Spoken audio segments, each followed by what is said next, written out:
Hello everyone, जैसा कि आप जानते हैं एसएससी एमटीएस की वैकेंसी आ चुकी हैं। तो इसी वैकेंसी के सारी इन्फॉर्मेशन के साथ मैं नूर हाशमी आप सभी का एग्जामशाला के ऑफिशियल यूट्यूब चैनल पर वेलकम करता हूं। जैसा कि आजकल देखिए आप रहे कि वैकेंसीज़ की एकदम भरमार मची हुई है। एसएससी सीजीएल ने 17,000 प्लस वैकेंसी निकाली है। एसएससी एमटीएस ने देखा जाए तो 8,000 से ज़्यादा वैकेंसी निकाली है। बैंक आरआरबीज ने 10,000 वैकेंसी के आसपास निकाली है और आईबीपीएस क्लर्क ने भी वैकेंसी डिक्लेयर कर दी है। तो ये महीना ऐसा चल रहा है ना जिसमें बहुत सारी वैकेंसी है, अप्रॉक्सीमेटली मोर देन 50,000 वैकेंसी अभी क्लियर हो चुकी है। तो आज जो हम डिस्कस करेंगे वो एसएससी एमटीएस की वैकेंसी को डिस्कस करेंगे, ठीक है। जैसा कि आप जानते हैं एसएससी में 3 लेवल की वैकेंसी आपको मिलती है। पहला एमटीएस जो 10th लेवल आपका होता है, दूसरा CHSL जो आपका 12th लेवल होता है और तीसरा आपका होता है CGL that is combined graduate level. तो आज हम लोग एमटीएस की वैकेंसी की बात करेंगे।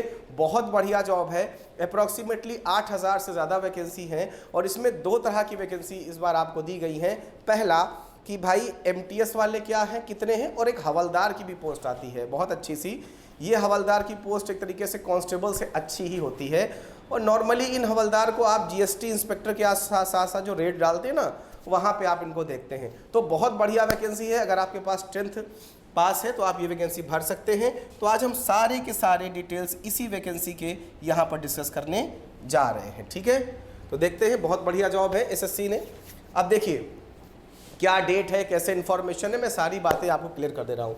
देखिए बैंक का ये जो डेट है स्टार्टिंग इसकी वो है 27 जून से लेकर 31 जुलाई तक के बीच में आप फॉर्म भर सकते हैं। मतलब 27 जून से फॉर्म भरना शुरू हो गया है और आपको 31 जुलाई तक आपको फॉर्म भर देना है। पेमेंट भी आप 31 जुलाई तक लास्ट तक कर सकते हैं, ठीक है। फिर आगे है कि इसका एग्ज़ाम कैसे होगा। तो एग्ज़ाम बेटा ऑनलाइन होगा और दिया है अक्टूबर या नवंबर में इसका पेपर होगा। तो जब उसने कह दिया अक्टूबर या नवंबर तो आप मान लीजिए अक्टूबर में तो होगा ही नहीं, नवंबर में। मतलब आपके पास कितना टाइम है, जुलाई, अगस्त, सितंबर, अक्टूबर, 4 मंथ आपके पास टोटल हैं। आप अच्छे से इस वैकेंसी की तैयारी कर सकते हैं, ठीक है। तो फॉर्म कब से भरना है, 27 जून से 31 जुलाई के बीच में, ठीक है।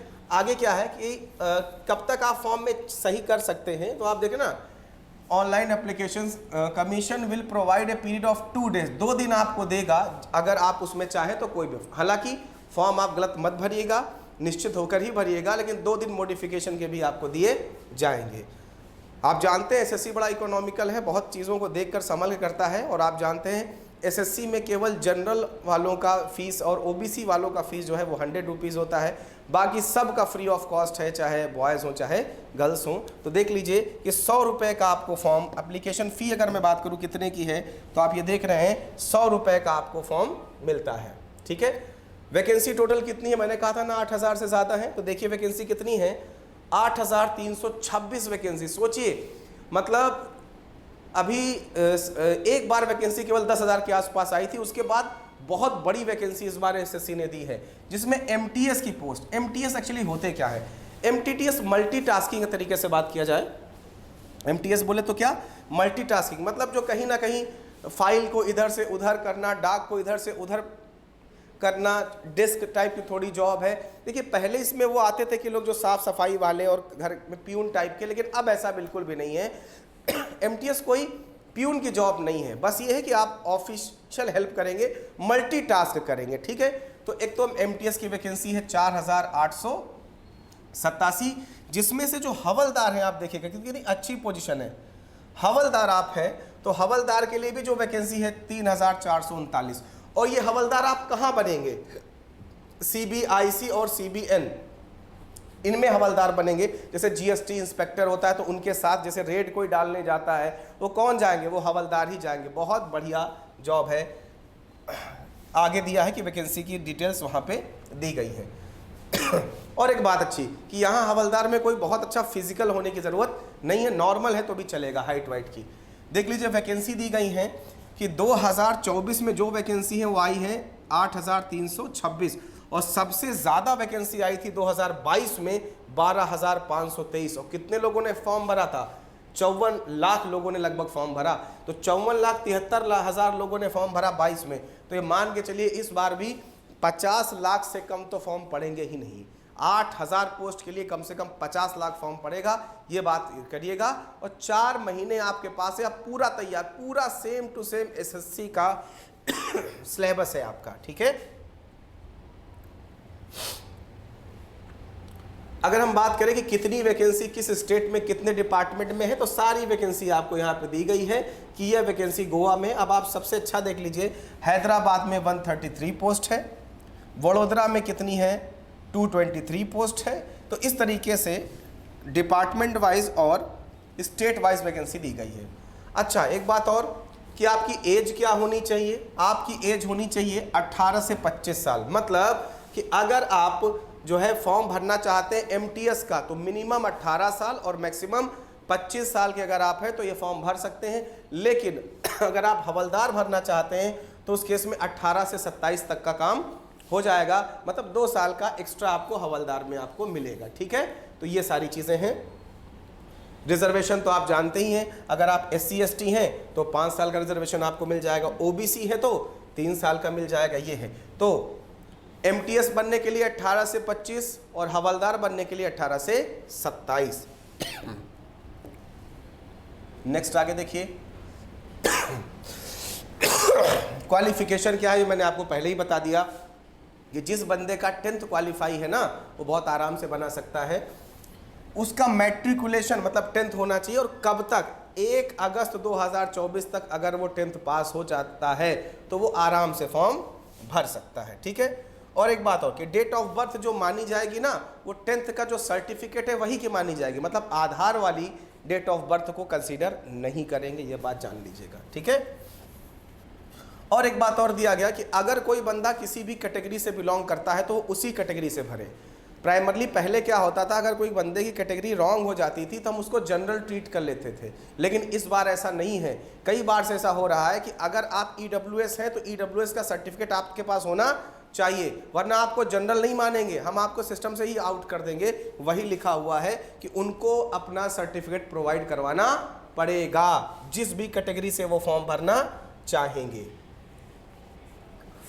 ठीक है। देखो, दे विल बी रिजेक्टेड, उनको रिजेक्ट कर दिया जाएगा।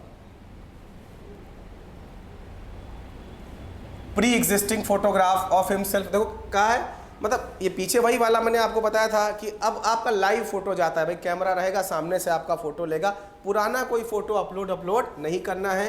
बैकग्राउंड एकदम सादा होना चाहिए, प्लेन होना चाहिए, अच्छी लाइटिंग होनी चाहिए। Ensure the camera is at eye level, photo लेने से पहले लाइव क्लिक करके सही पे होना चाहिए। Position himself directly in front of camera, कि जो वो गोल गोल सा चक्र घूमेगा ना, उसी में आपको खड़ा रहना है, उसी से सारा सब कुछ हो जाएगा। और पूरा का पूरा सब कुछ सही होने चाहिए। कोई भी आप चश्मा, ग्लासेस, मास्क आपको लगाने की परमिशन नहीं है, ये बात याद रखिएगा फॉर्म भरने में। नेक्स्ट है सब्जेक्ट क्या आता है, आप जानते हैं इसका पेपर एक ही होता है आराम से, कोई मेंस इसमें है नहीं। आराम से क्या लगाएंगे, 4 सब्जेक्ट आएंगे, मैथमेटिक्स, रीजनिंग, जनरल अवेयरनेस और इंग्लिश लैंग्वेज। मैथमेटिक्स के 20 क्वेश्चन आएंगे 60 मार्क्स के, रीजनिंग के 20 क्वेश्चन 60 मार्क्स के, जनरल अवेयरनेस के 25 क्वेश्चन 75 मार्क्स के, और इंग्लिश के 25 क्वेश्चन 75 मार्क्स से। मतलब हर एक क्वेश्चन पर कितना आपको मार्क मिल रहा है, 3। लेकिन याद रखिएगा इसमें न्यूमेरिकल एबिलिटी और रीजनिंग को केवल क्वालिफाइंग रखा गया है। मतलब अगर आप न्यूमेरिकल एबिलिटी और रीजनिंग के 33% या 30% तक आप मार्क्स लेकर आते हैं तो ही आपका जो ये सेक्शन 2 है वो जांचा जाएगा। इसका मतलब अगर आप पेपर सेशन 1 में पास नहीं होते हैं तो आप कितने भी मार्क्स ले आए, सेशन 2 के मार्क्स आपके काउंट नहीं किए जाएंगे। तो याद रखिए मैथ्स और रीजनिंग अच्छे से पढ़िए ताकि आप कम से कम 30% मार्क्स स्कोर कर पाएँ, तभी आपका सेकेंड पार्ट जांचा जाएगा। पेपर का ड्यूरेशन देखिए, पहले सेशन का भी 45 मिनट है और दूसरे सेशन का भी 45 मिनट है। देखो, there will be no negative marking in session 1। Session 1 की कोई निगेटिव मार्किंग नहीं होगी। In session 2 there will be negative marking of 1 mark. Obvious 3 mark का क्वेश्चन है तो 1 नंबर की निगेटिव मार्किंग इन्होंने रखी है। Candidates are therefore advised to keep in this mind while the answering the question. 1 number section 2 वाले में था। वॉकिंग बहुत आसान है, मैंने कहा अगर आप जो है हवलदार का फॉर्म भरते हैं तो 1600 मीटर आपको 15 मिनट में चलना है और फीमेल्स को 1 किलोमीटर चलना है कितने मिनट? 20 मिनट। बहुत आसानी से हो जाएगा, इसमें कोई दिक्कत ही नहीं है। हाइट की बात करें तो मेल की हाइट उन्होंने कहा है 157.5 सेंटीमीटर होनी चाहिए और चेस्ट जब वो फुली एक्सपेंड करेंगे, फुला देंगे, तो होना चाहिए 81 सेंटीमीटर। फीमेल में 152 सेंटीमीटर उनकी हाइट होनी चाहिए और उनका वेट कितना होना चाहिए? 48 kg। और हाँ, उसमें रिलैक्स दे सकते हैं, अगर वो गढ़वाल या गोरखास हैं तो उनमें 2 किलो का वेट आपका कम किया जा सकता है। PET test will be conducted by इनके द्वारा, जो भी आप जहां भरेंगे उस सेंटर पे आपका एग्जामिनेशन ऑनलाइन होगा। ठीक है, तो ये थी सारी एसएससी एमटीएस की इन्फॉर्मेशन। बहुत बढ़िया वैकेंसी है, एमटीएस भी है, हवलदार भी है। वर्दी वाली जॉब चाहते हैं तो भी आप हवलदार का फॉर्म भर सकते हैं।